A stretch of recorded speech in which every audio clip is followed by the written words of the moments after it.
jeg tænker bæredygtighed, så er det jo så er det events, og det er affald, og det er mode. Altså det er jo sådan det er jo en livsstil. Bæredygtighed, ikke? Det er noget, der skal indarbejdes på tværs. Ja, det bliver jo hurtigt sådan en snak omkring klima, fordi det er jo for mange vedkommende er det det, man kan påstå.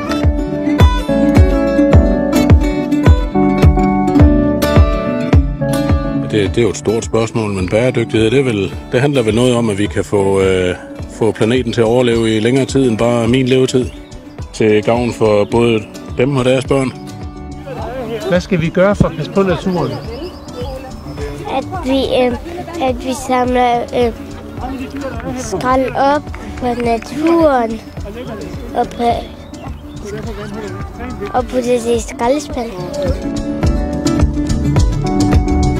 Jeg har en lille pige, som ikke er så glad for alt sådan noget krible-krable, og tænkte, det var en god anledning at komme lidt ud og få kigget lidt på det, og måske gøre det lidt spændende.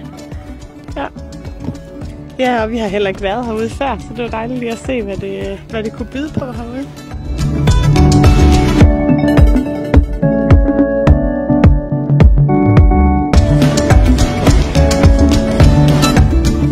Altså, jeg synes jo, det er skræmmende, det her med især vores insekter og sådan noget, der forsvinder.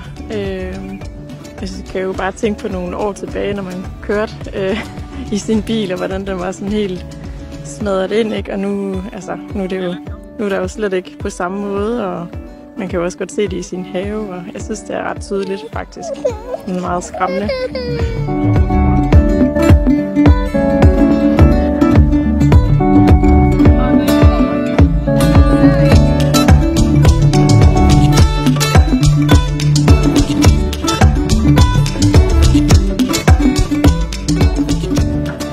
Hvad betyder naturen for jer?